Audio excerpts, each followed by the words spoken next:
Hello বন্ধুরা, আজকে আমি আমার রিপোর্টিং করা একটি জবা গাছ দেখাবো। তো এই দেখুন, এটি হলো সেই আমার রিপোর্টিং করা জবা গাছ। এই গাছটিকে আমি ফেব্রুয়ারিতে রিপোর্টিং করেছিলাম। আমি দেখেছিলাম যে এই গাছটির শিকড়ে দেখুন, ভালো করে দেখুন, এই গাছটির শিকড় পুরো ভরে গিয়েছিল মাটিতে, মাটিটা খুঁড়াই যাচ্ছিল না, পুরো শিকড়ে ভর্তি। তাই আমি ফেব্রুয়ারি মাসে রিপোর্টিং করে নিয়েছিলাম। রিপোর্টিং করার সাথে সাথে এই গাছের ডালগুলোকেও ভালো করে কেটে হলুদ লাগিয়ে দিয়েছি অ্যান্টিসেপটিকের বদলে। ফলে এটি আর কোনো ফাঙ্গাস লাগার সম্ভাবনা হয়নি এবং গাছ থেকে প্রচুর পরিমাণে ডালও বেরিয়ে গেছে। আশা করি এই বছর আমি এই গাছ থেকে প্রচুর ফুল পাবো। তো বন্ধুরা, আপনারাও এই গাছ, এরকম জবা গাছ থাকলে রিপোর্টিং করে নেবেন, তাতে প্রত্যেক বছর ভালোভাবে ফুল পাবেন এবং গাছটা কোনো রকম ফাঙ্গাস লাগার সম্ভাবনা থাকবে না। তো ধন্যবাদ বন্ধুরা, গুড বাই। আর বন্ধুরা, আপনারা নিশ্চয়ই ভাবছেন যে এই প্লাস্টিকটি কী।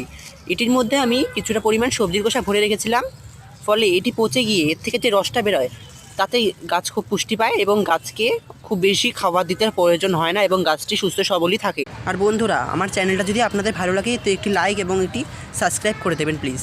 তো গুড বাই।